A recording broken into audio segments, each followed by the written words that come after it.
Assalamualaikum warahmatullahi wabarakatuh.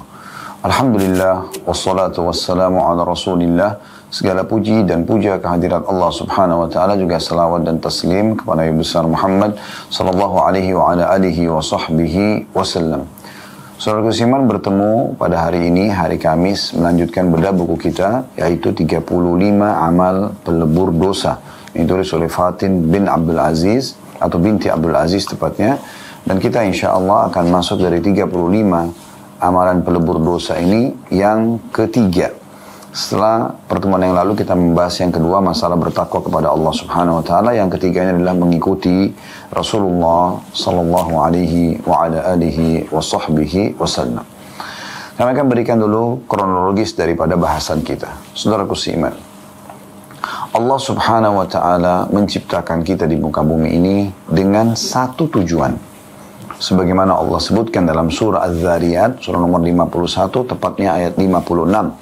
Yang bunyinya, وَمَا خَلَقْتُ الْجِنَّ وَالْإِنْسَ إِلَّا لِيَعْبُدُونَ. Al-ayah, artinya, sesungguhnya aku, kata Allah, tidak menciptakan jin dan manusia kecuali untuk beribadah dan mengabdi kepadaku. Hanya itu tujuannya. Jadi kalau Anda tanya kepada kami, apakah memang saya diciptakan dan lahir di muka bumi ini? Dan ini perlu jadi bahan renungan setiap orang di antara kita ya. Kenapa saya ada di muka bumi ini? Apakah memang hanya untuk sholat? Jawabannya, iya. Apakah untuk puasa? Iya. Apakah untuk baca Quran? Iya. Apakah untuk hadir dalam majelis ilmu? Iya. Bakti dengan orang tua? Iya.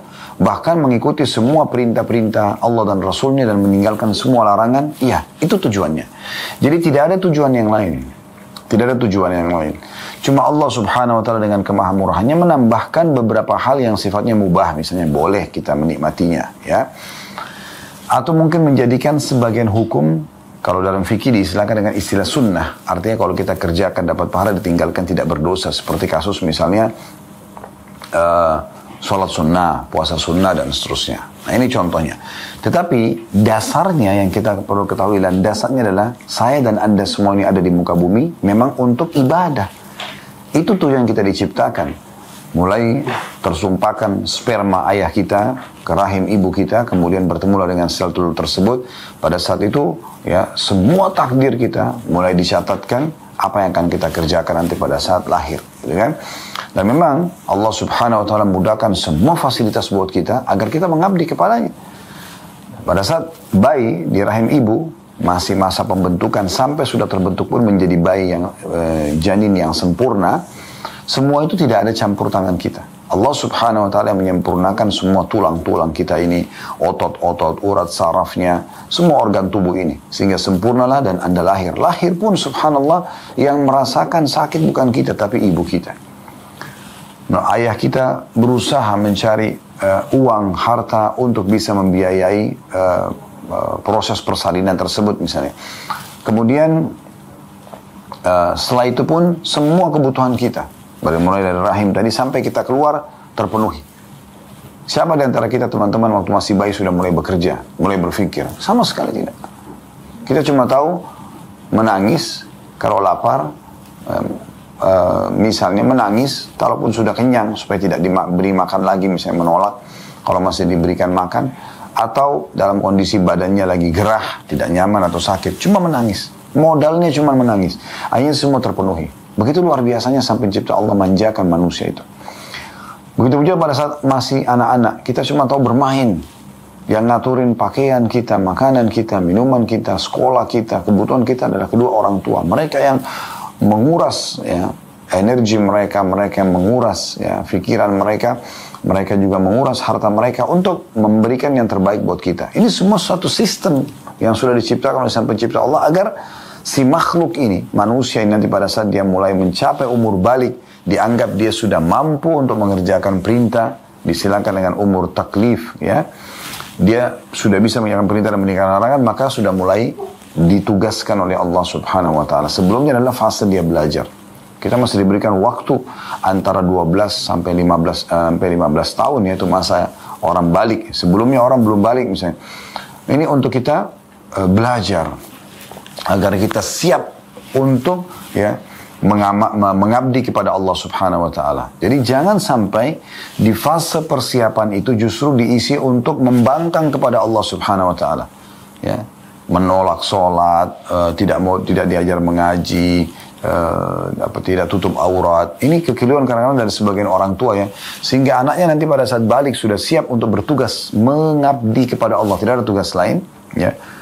Maka itu luput karena memang bukan itu yang dipersiapkan. Padahal sebenarnya semua tadi proses yang luar biasa yang Allah manjakan manusia ini tujuannya pada saat sudah sempurna akalnya, fisiknya, dan dia sampai pada umur balik diistilahkan, maka di situ dia harus siap untuk bisa mengabdi kepada Allah SWT. Dan mengabdinya sederhana, mengerjakan apa yang diperintahkan dan meninggalkan apa yang dilarang. Kemudian dia nikmati yang halal dan dia meninggalkan yang haram. Sederhana kok.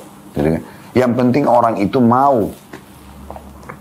Setelah itu dia akan diberikan kebahagiaan dunia, diberikan kebutuhannya, dia akan bahagia dengan dia patuh kepada Allah SWT, karena Allah menjanjikan orang-orang yang beriman, orang yang patuh kepada Allah beramal saleh akan diberikan kehidupan yang baik. Ya. Hayatan tayyibah dalam Al-Quran dikatakan kehidupan yang sempurna. Diberikan kesehatan, diberikan makanan, minuman, seperti waktu dia masih bayi, tapi ini sedikit dia bekerja, Allah akan berikan kepada dia. Ya.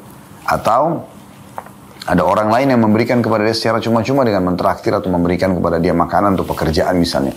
Jadi Allah mudahkan semua itu. Dan Allah juga memberikan balasan sempurna nanti di akhirat. Surga yang dijanjikan dengan segala macam janji-janji yang luar biasa. Begitu juga orang yang membangkang. Mulai Allah berikan peringatan-peringatan orang kafir supaya didakwahi. Allah datangkan ujian-ujian kepada mereka supaya mereka kembali ke jalan Allah Subhanahu wa taala. Dan kalau mereka tidak mau, tetap saja membangkang, ngeyel, maka akhirnya di akhirat Allah akan berikan siksaan yang pedih tentunya. Nah, ini harus kita fahami dulu pondasi dasar ini. Ya. Nah, untuk menyampaikan pesan yang Allah Subhanahu wa taala inginkan sebagai pencipta, ini loh, mengabdi kepada aku tuh begini caranya. Ya. Untuk mengenal aku tuh begini caranya. Misalnya diajarkan ya, ini loh perintahku, ini loh laranganku, ini yang aku halalkan, ini yang aku haramkan. Maka Allah mengutus seorang Rasul. Ya. Rasul artinya utusan gitu kan. Allah mengutus utusan di sini. Utusannya ini ya dari kalangan kita sendiri manusia yang tentunya ya, jauh lebih sempurna dari manusia umumnya ya, secara fisik, secara jalur nasab, kecerdasan, kekuatan fisik dan segala macam. Ini memang dipilih oleh Allah SWT. Semua nabi-nabi sempurna di kaumnya, ya, jalur nasabnya, keturunan maksudnya ya, keturunan fisiknya dan seterusnya. Agar mereka menyampaikan kepada manusia, ini loh, ada Tuhan kalian namanya Allah, dan Allah itu ya memerintahkan begini dan begitu dan melarang begini dan begitu, ya supaya kita patuh. Nah itulah ya tujuan kenapa ada Rasul, kenapa ada utusan, gitu kan. Nah di sini teman-teman sekarang kita sedang mempelajari tentang masalah salah satu dari 35 pelebur dosa mengikuti Rasulullah SAW. Nah Rasul ini tentu masing-masing punya masa dan zaman ya. Allah Subhanahu wa taala mengutus lebih dari 120.000 nabi, di antaranya ada 313 rasul. Kalau nabi, seseorang yang Allah utus tidak membawa syariat baru, hanya menyampaikan kepada kaumnya apa yang disampaikan oleh nabi atau rasul sebelumnya. Kalau rasul, seseorang yang Allah utus membawa syariat baru yang menghapus syariat sebelumnya. Dari 120.000 sekian nabi ya, itu ada 313 rasul. Jadi rasul itu sedikit sekali. Dan yang wajib Anda sebagai muslim imani, Anda yakini dan Anda pelajari ya, sejarah mereka adalah 25 nabi dan rasul. Dan mengerucut lagi 25 nabi dan rasul itu di masa-masa masing-masing ya. Di masa kita sekarang kita tinggal mengikuti rasul yang terakhir. Itulah Rasulullah Muhammad sallallahu alaihi wa ala alihi wa sahbihi wasallam. Tinggal menciplak hidup manusia terbaik ini, tinggal mencontohi, menjadikannya sebagai suri tauladan, kita akan dapat seperti yang beliau dapat dari kebahagiaan dunia, kedudukan, ya. Kemudian juga di akhirat akan mendapatkan yang terbaik dari balasan Allah Subhanahu wa ta'ala. Nah ini yang perlu kita garis bawahi dalam muqaddimah penyampaian tema kita. Nah, teman-teman sekalian, mengikuti Rasulullah sallallahu alaihi wasallam ini adalah kebahagiaan, ketentraman jiwa, karena beliau membawa ajaran Allah Subhanahu wa ta'ala, dan Allah tidak memerintahkan kepada hamba-hambanya kecuali kebaikan. Ya, Allah suruh kita jujur, amanah, tanggung jawab, bantu orang susah, jenguk orang sakit, bakti sama orang tua, semuanya baik-baik. Nah, semuanya baik-baik. Berarti orang kalau mengikuti syariat Allah Subhanahu wa taala akan menjadi orang-orang yang baik, gitu kan? Dan perhatikan yang dilarang oleh agama, dilarang oleh Allah dan Rasulnya, pasti buruk. Bohong, menipu, memukul, membunuh, mengambil yang bukan haknya, ya. Apalah ya, segala pelanggaran itu dilarang dalam agama Islam. Berarti orang sebenarnya kalau mengikuti apa yang Allah inginkan melalui Rasulullah SAW, maka pasti hidupnya akan bahagia. Di dunia akan mendapatkan semua yang dia inginkan, dan di akhirat dengan izin Allah SWT akan mendapatkan balasan yang jauh berlipat ganda lebih baik daripada balasan selama di dunia. Jadi di sana akan diberikan lebih banyak, semuanya kekal. Ya, Allah selalu kalau sebutkan Al-Quran ada penjelasan dengan khalidina fiha, kekal di dalamnya, kekal di dalamnya. Di dunia ini kita kalau punya harta, misalnya kita punya rumah, tetap aja itu kepemilikan sementara, walaupun sertifikat atas nama Anda.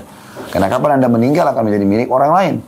Ahli waris akan ambil, atau ahli waris akan jual dan dibagikan, akan jadi pindah kepemilikan kepada orang lain. Kendaraan Anda, pakaian Anda, semuanya di muka bumi ini hanya sementara. Di akhirat nanti akan sifatnya kekal, khalidina fiha.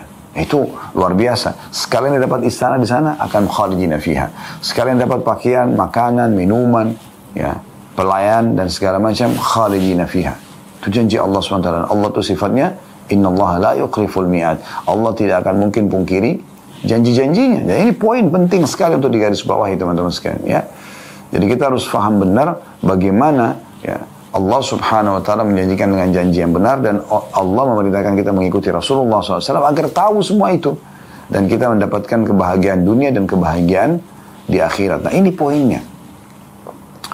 Juga teman-teman sekalian, dalam mengikuti Rasulullah SAW ini, kita juga akan mencapai, ya, selain daripada mendapatkan apa, kita punya panduan apa yang Allah perintahkan dan apa yang Allah larang, kita juga akan mencapai derajat seperti, ya, yang dijanjikan. Bukan seperti beliau, bukan setara dengan beliau, tapi mungkin dekat dengan beliau. Di dunia dan di akhirat, gitu kan? Kedudukan, nama harum, kebahagiaan, rezeki, sampai di akhirat juga begitu. Karena sudah begitu sunnatullah, itu peraturannya. Dari sisi yang lain teman-teman sekalian, kalau Anda tidak jadikan Rasulullah SAW sebagai suri tauladan, lalu siapa yang Anda akan jadikan sebagai suri tauladan Anda? Hah? Seorang pemabuk kah? Seorang narkotika kah? Atau seorang, ya, umumnya, ya, yang banyak melanggar hukum Allah Subhanahu wa taala, itu akan Anda jadikan sebagai suri tauladan? Apa yang mereka akan berikan kepada Anda? Bahkan banyak orang menjadikan orang-orang yang melanggar hukum Allah Subhanahu wa taala dan akhirnya menutup hidupnya dengan bunuh diri misalnya, karena dijadikan suri tauladan maka dicontohi sampai ke masalah bunuh dirinya. Kita diperintahkan untuk mengikuti ini, dan ini tujuan dasar kita diciptakan, ya. Kebahagiaan ada di situ dengan mengikuti Rasulullah Sallallahu Alaihi Wasallam. Juga poin penting dalam mengikuti Rasulullah SAW ini, jangan setengah-setengah, ya. Jangan sampai Anda memilah mana yang Anda suka Anda terima syariatnya, mana yang Anda tidak suka Anda tidak terima. Atau Anda melakukan apa yang memang tidak diperintahkan oleh beliau. Karena beliau memang diperintahkan oleh Allah SWT dan diutus untuk membawa ajaran Allah kepada kita. Jadi kita nggak perlu nambah, nggak perlu kurangin. Itu poin penting sekali. Karena banyak orang subhanallah membumbu-bumbuhi syariat Nabi Muhammad SAW sehingga mereka menambah-nambah sambil mengatakan, kan ini baik, ini kan tidak masalah, ini dan seterusnya. Padahal Nabi SAW tidak mencontohkannya. Lalu untuk apa Nabi SAW diutus? Apakah Anda merasa lebih pintar daripada Nabi SAW sehingga Anda harus membuat syariat baru yang Nabi SAW tidak contohkan? Kan ini unik, ya. Tapi kalau diingatkan tetap saja ngeyel kadang-kadang, ya. Sudah, itu hak pribadi. Ya, yang penting sudah disampaikan kepada mereka kalau kita harusnya menjaga kemurnian ajaran Nabi alaihi salatu wassalam. Karena Nabi SAW itu sudah menyampaikan semua amanah yang dibebankan di pundak beliau oleh Allah Subhanahu wa taala. Beliau tidak menghembuskan nafas terakhir kecuali sudah menyampaikan semuanya. Oleh karena itu agama ini sudah tidak perlu lagi ditambah. Bukankah Allah sudah kekalkan dalam surah Al-Maidah surah nomor 5 ayat 3 potongan ayat, al-yawma akmaltu lakum dinakum. Hari ini kata Allah Subhanahu wa taala, aku sudah sempurnakan agama kalian. Wa atmamtu alaikum ni'mati. Dan aku sudah sempurnakan juga nikmatku pada kalian di agama Islam itu. Wa raditu lakumul Islam. Dan aku sudah ridho Islam sebagai agama kalian. Jadi setelah ayat ini turun, semua sahabat faham pada saat itu. Sudah tidak perlu lagi ada tambahan apa-apa. Karena memang semua agama Allah sudah sempurna. Kita cukup dengan itu saja. Nah, ini poin penting juga dalam mengikuti Rasulullah Sallallahu Alaihi Wasallam. Oleh karena itu sebagian ulama mengatakan bahwasanya syarat mutlak diterimanya amal ada dua, ya, yaitu ikhlas karena Allah Subhanahu Wa Taala, tidak riya, dan yang kedua mutaba'atun Nabi Sallallahu Alaihi Wasallam, atau mengikuti dan mencontohi Nabi Sallallahu Alaihi Wasallam, supaya tata caranya tidak salah, supaya sesuai juga jumlah, ya, secara kuantitas dan kualitas yang diperintahkan dan diinginkan oleh Sang Pencipta Allah Subhanahu Wa Taala. Karena Rasulullah SAW itu istilahnya, arti Indonesianya adalah utusan Allah yang membawa kepada kita syariat. Jadi tidak perlu kita menambah dan juga menguranginya. Baik teman-teman sekalian, di sini penulis memasukkan amal yang ketiga yang bisa melebur dosa-dosa adalah mengikuti Rasulullah SAW. Artinya menjaga kemurnian ajaran beliau. Semua hidupnya diciplak, yang beliau kerjakan kita kerjakan, yang beliau tidak kerjakan tidak kita kerjakan. Nah, itu penting. Baik, di sini diangkat dalil pertama surah Al-Imran ayat 31, firman Allah Subhanahu wa taala, "Qul in kuntum tuhibbunallaha fattabi'uni yuhibbukumullahu yaghfir lakum dzunubakum wallahu ghafurur rahim." Katakanlah jika kamu benar-benar mencintai Allah, maka ikutilah aku. Niscaya Allah akan mengasihi dan mengampuni dosa-dosamu, dan Allah Maha Pengampun lagi Maha Penyayang.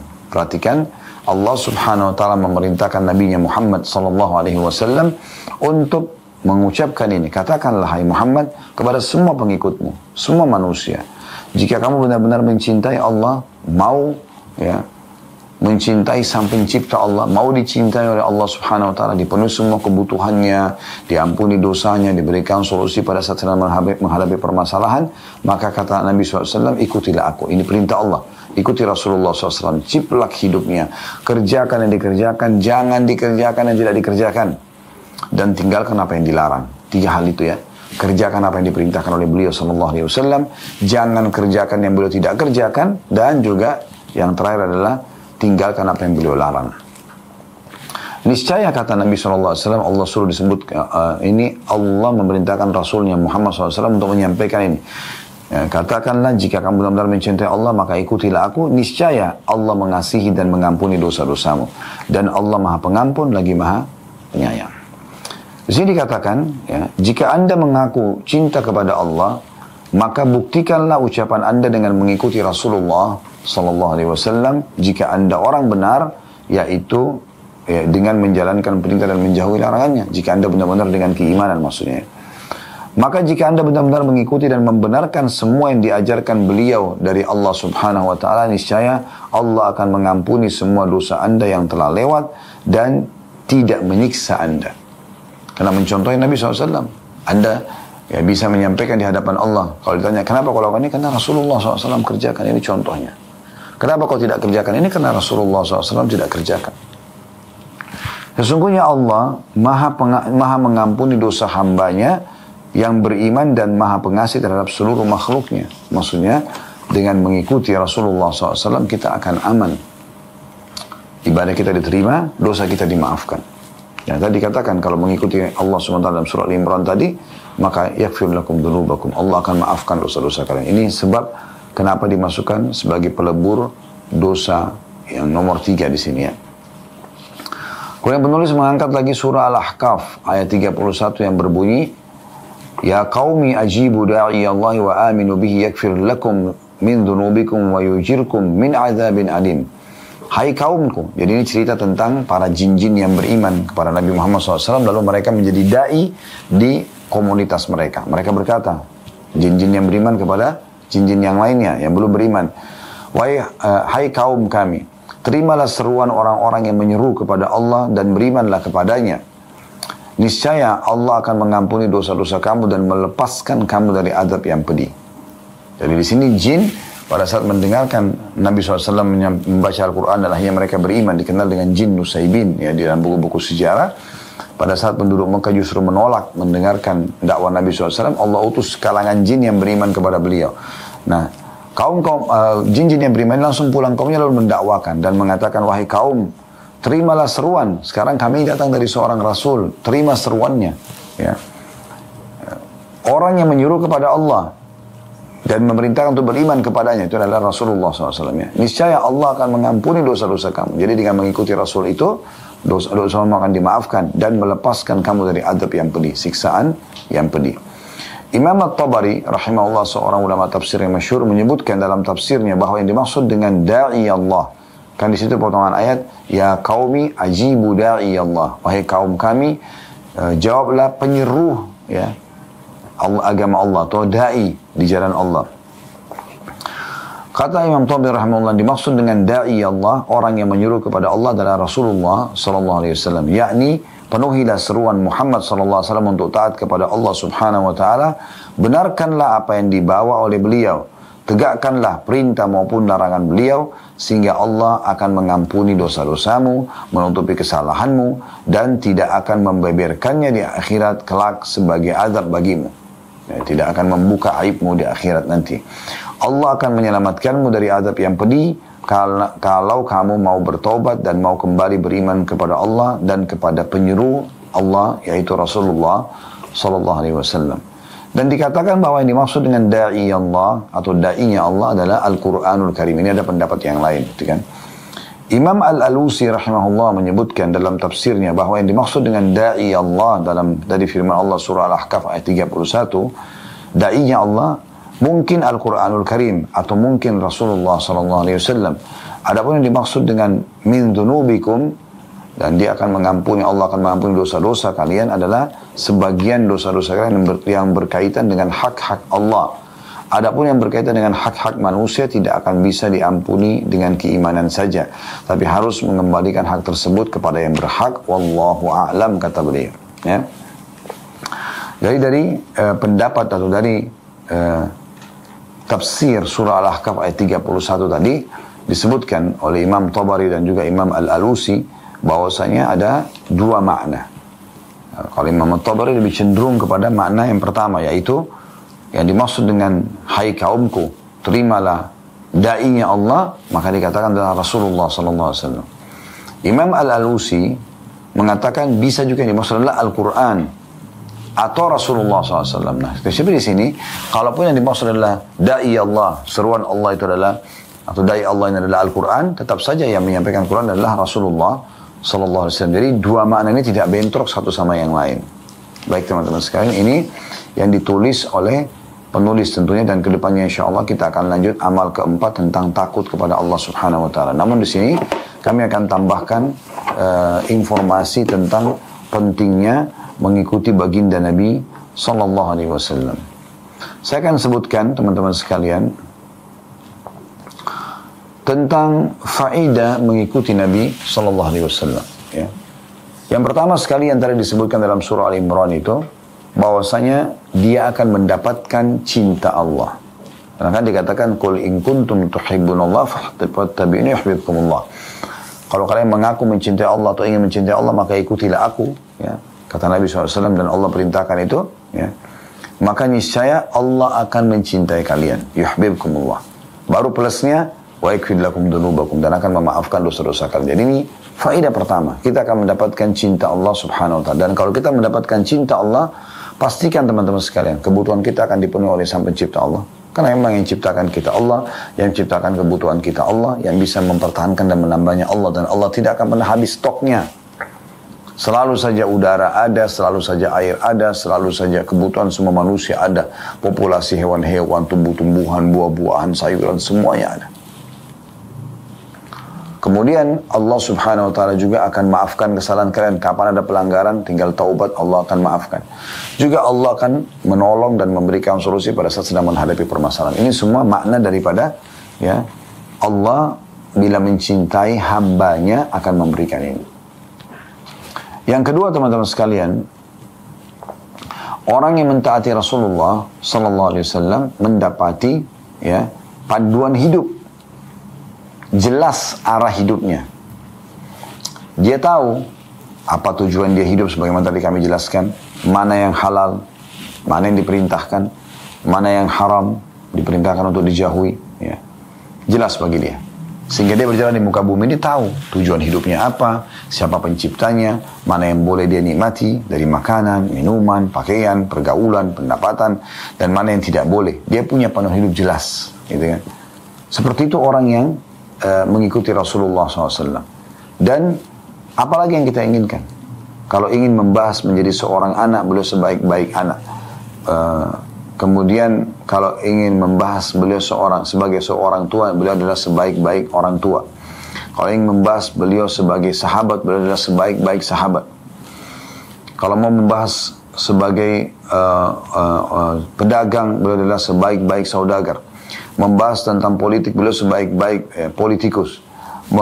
Membahas tentang menjadi panglima perang, ya, beliau sebaik-baik panglima perang.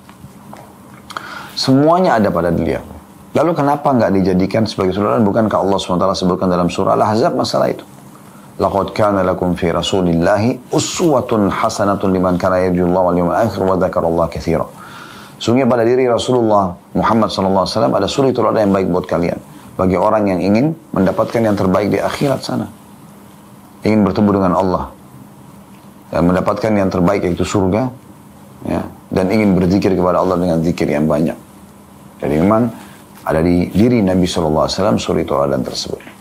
Yang ketiga, dipastikan orang yang mengikuti Rasulullah SAW akan masuk ke dalam surga. Akan masuk ke dalam surga.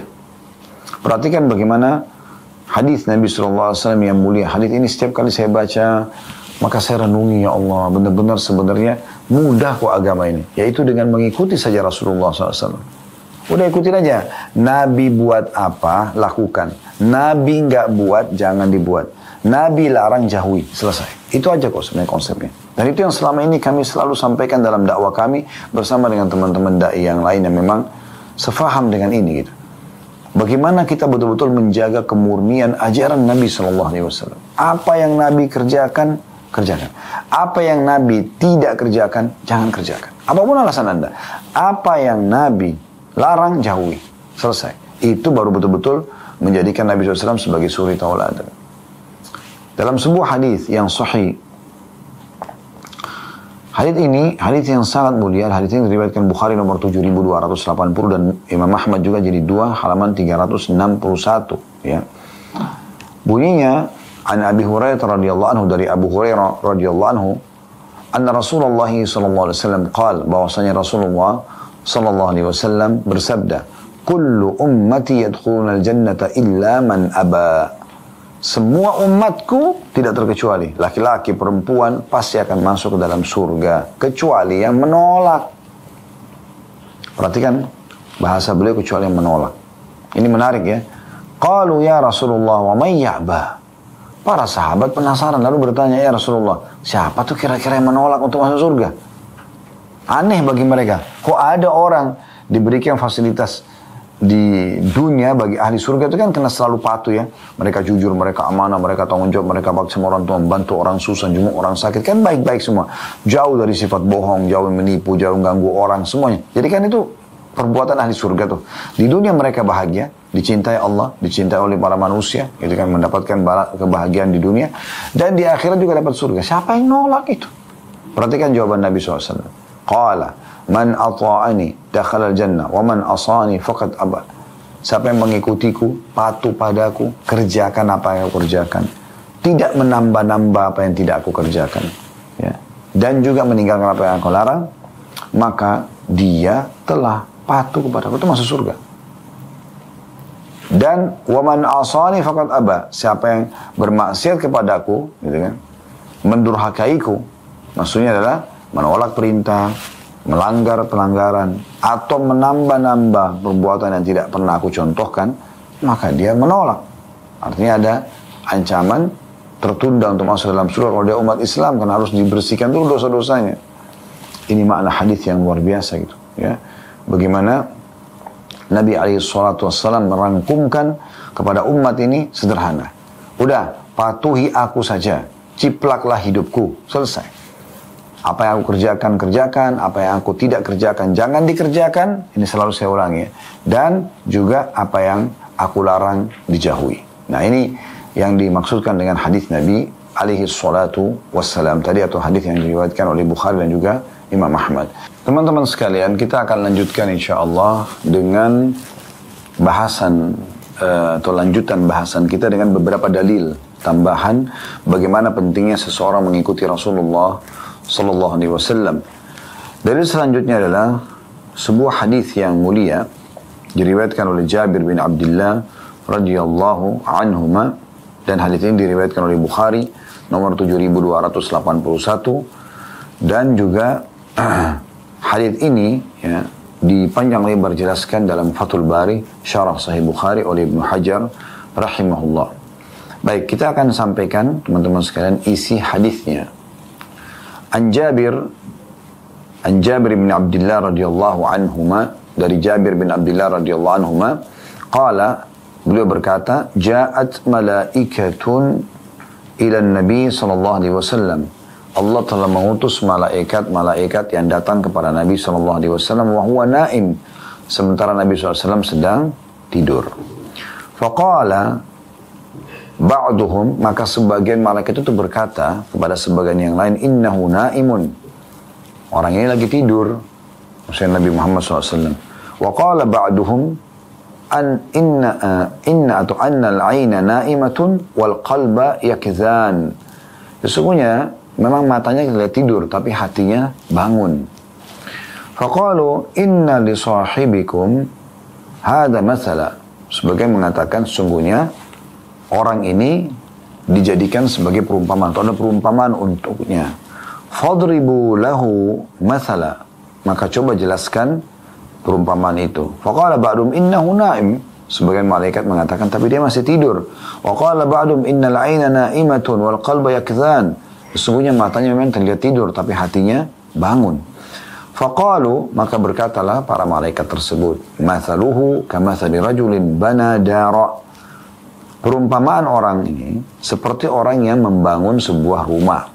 Wa ja'ala fiha ma'zubatan wa ba'atha da'iyan faman ajaba ad-da'iya dakhala ad-dar wa akala minal ma'zubah. Artinya bahwasanya perumpamaan orang ini seperti orang yang membangun rumah, lalu dia menyediakan hidangan dalam rumahnya itu. Kemudian ia mengutus orang-orang untuk mengundang orang lain. Ayo, gitu, datang, makan. Maka ada orang yang memenuhi undangan itu dan masuk ke dalam rumah, serta akhirnya makan hidangan. Ya. Di sini, karena dia menjawab undangan tadi Nabi SAW. Artinya dia ajak untuk masuk Islam, mereka mau. Ajak untuk mengerjakan sunnah, mereka mau. Kemudian lanjutan hadisnya adalah faqalu,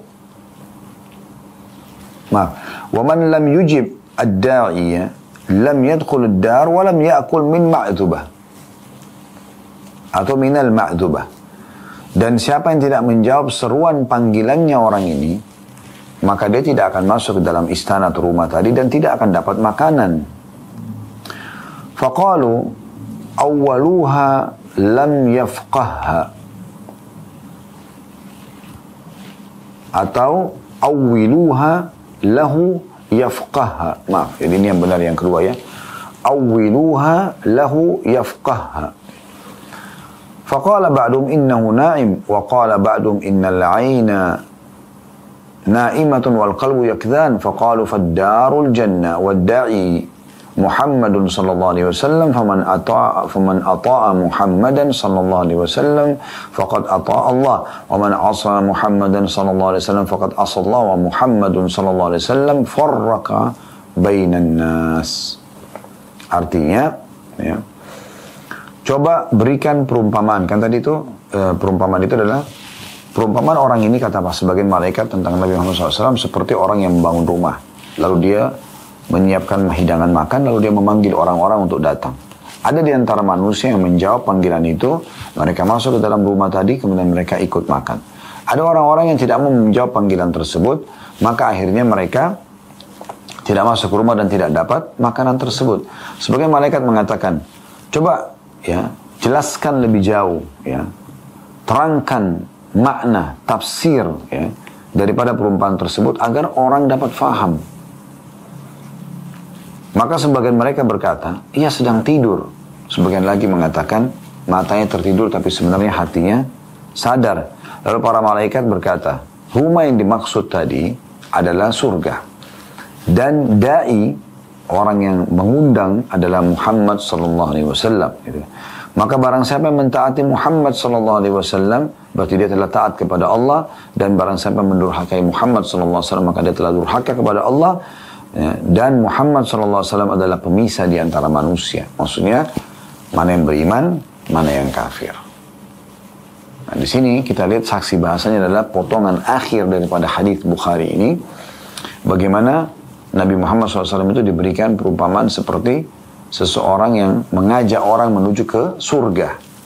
Rumah tadi yang dianggap dibangun itu adalah dianggap bangunan surga, ya, dan orang yang menyeru untuk datang ke bangunan tersebut adalah Nabi Muhammad SAW. Dan siapa yang mengikuti surat tersebut dipastikan nanti dia akan, ya, masuk dalam surga dan makan dari makanan surga. Ini yang dimaksud. Hadis selanjutnya adalah sabda Nabi SAW dari hadis Abu Musa al-Ash'ari radhiyallahu anhu. Dan hadis ini diriwayatkan oleh Bukhari nomor 6482, sama 7283, dan Imam Muslim nomor 2283 di jilid 16. Ya. Saya bacakan langsung saja hadisnya. An Abi Musa radhiyallahu anhu, dari Abu Musa radhiyallahu anhu an Nabi sallallahu alaihi wasallam qala, bahwasanya Nabi sallallahu alaihi wasallam bersabda, innama mathali wa mathalu ma ba'athani Allah bihi kamathali rajulun ata qauman faqal ya qaumi inni ra'aitul jaysha bi'aynayya wa inni ana an-nadhirul 'uryan fannajaa fa'ata'u ta'ifa fannajaa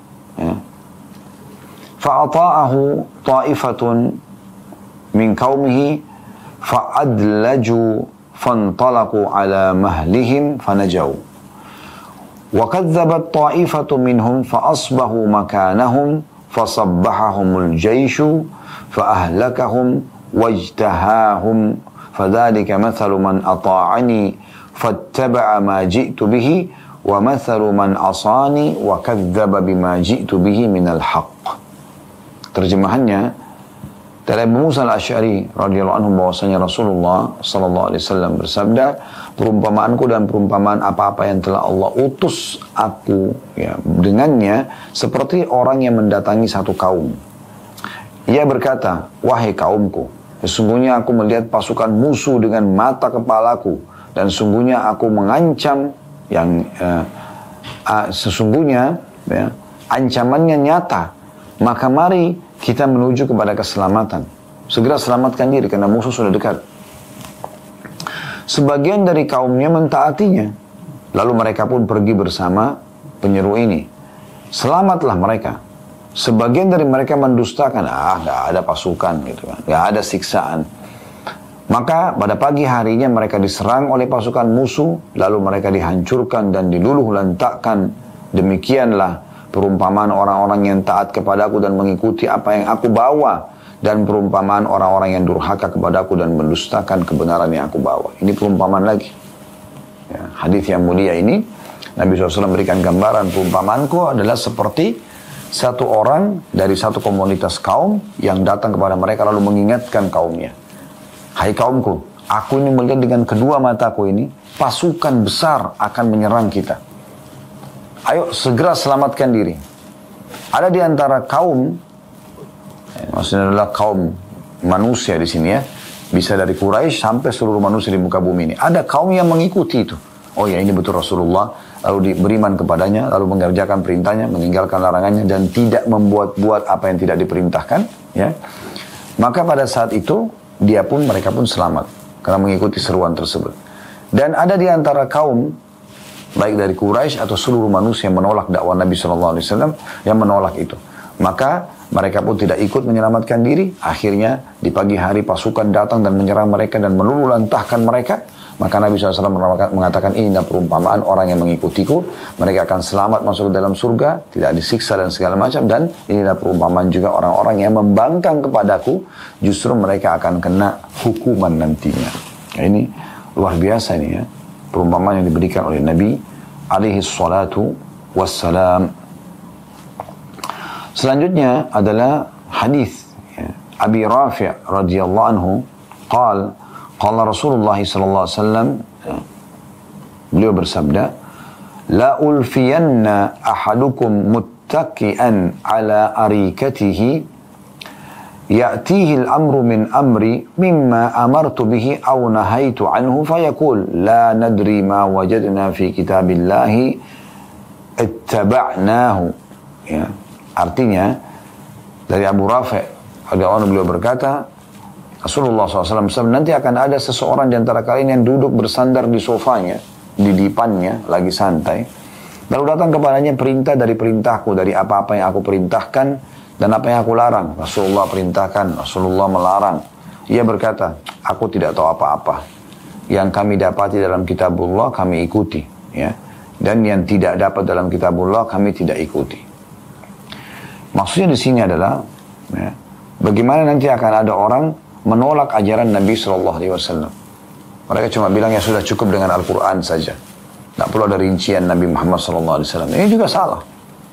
Karena tidak mungkin memahami Al-Quran kecuali dengan mengikuti Nabi SAW. Gitu kan? Bagaimana caranya kita memahami apa yang dia sampaikan dalam Al-Quran, misalnya dalam perintah sholat, kalau kita tidak mengikuti Nabi SAW, makanya beliau diperintahkan oleh Allah untuk menyebutkan sallu kama ra'aitumuni usolli, sholatlah sebagaimana kalian melihat aku sholat misalnya. Nah itu penting. Dan banyak hal-hal yang berhubungan dengan harusnya kita mengikuti Nabi SAW. Cukup banyak ya hal-hal yang seperti yang disampaikan oleh beliau ya.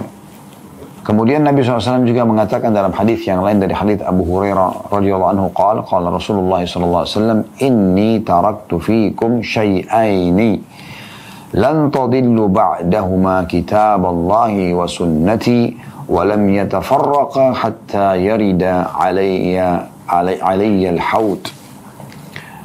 Kata Nabi SAW telah ya, aku tinggalkan untuk kalian dua pegangan teguh yang kalau kalian berpegang tidak akan pernah sesat selamanya ya. Dan itu adalah kitabullah Al-Quran dan juga sunnahku, serta keduanya tidak akan berpisah sampai keduanya mendatangiku nanti di telaga. Jadi orang yang mengikuti firman Allah dan sabda Nabi SAW memurnikan itu, maka akan bertemu dengan Nabi Sallallahu Alaihi wa ala alihi wa sahbihi wasallam. Dan kita tutup teman-teman sekalian, dan ini tentu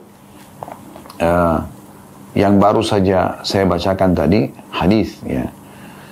Diriwayatkan oleh Hakim jilid 1 halaman 93 dan Baihaqi jilid 10 halaman 114.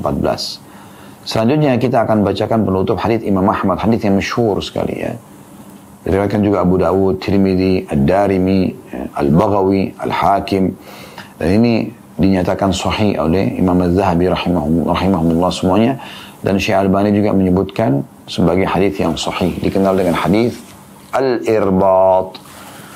Qala Al-Irbat radhiyallahu anhu, berkata Irbat radhiyallahu anhu, nama sahabat Nabi ya. Shalla bina Rasulullah sallallahu alaihi wasallam zata yaumin.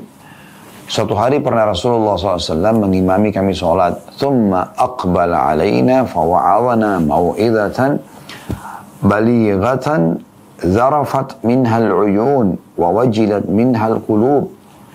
Lalu Nabi SAW menghadap kami dan memberikan kepada kami nasihat. Yang nasihat itu saking menyentuhnya sampai membuat air mata kami menetes dan membuat hati kami bergetar, ketakutan. Faqala qail, maka seseorang berkata, ya Rasulullah, ka'anna hadhihi mau'idatun muwadda'. Ya, ka'anna hadhihi mau'idatu muwadda'i. Ya. Famadha ta'hadu ilaina. Ya Rasulullah, seakan-akan ini adalah penyampaian terakhir dari Anda ya. Maka berilah kepada kami wasiat, seakan-akan ini adalah perpisahan. Dan memang ini Nabi SAW sampaikan pada saat itu ya, menjelang wafat beliau. Perhatikan, sahabat ini berkata, sebagian sahabat mengatakan, ya Rasulullah, kalau gitu berikan kami wasiat yang penting sekali, khawatir nanti Anda meninggal nih ya. Faqala, maka Nabi SAW mengatakan, ini wasiatnya, usikum bitaqwallah, aku wasiatkan kalian agar selalu bertakwa atau patuh kepada Allah.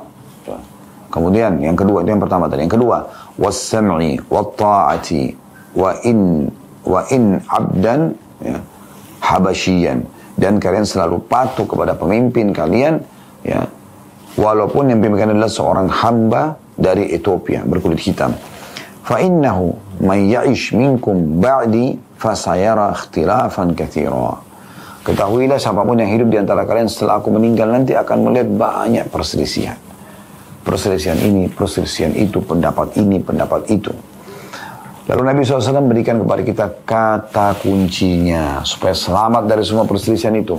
Fa'alaikum bisunnati. Maka ingat, berpegang teguhlah, kembalilah kepada sunnahku. Wa sunnatul khulafa'il mahdiyyin ar-rasyidin.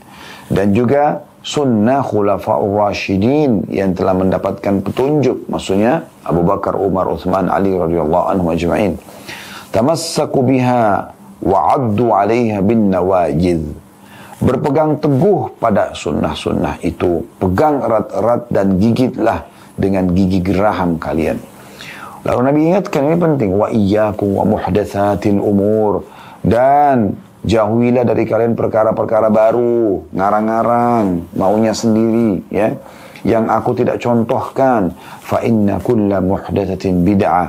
Karena perkara-perkara baru itu dikenal dengan perbuatan yang baru dalam agama. Wa kulla bid'atin dhalalah. Dan setiap perbuatan bid'ah itu akan membawa kepada kesesatan. Dan ini sabda Nabi SAW sudah disampaikan di haji wada, di akhir hidup beliau. Hadis ini riwayat Ahmad tadi, Abu Dawud, Tirmidzi dengan sanad yang sahih. Berarti kita memang harus benar-benar hati-hati sekali menjaga bagaimana kemurnian ajaran Nabi SAW itu terjaga.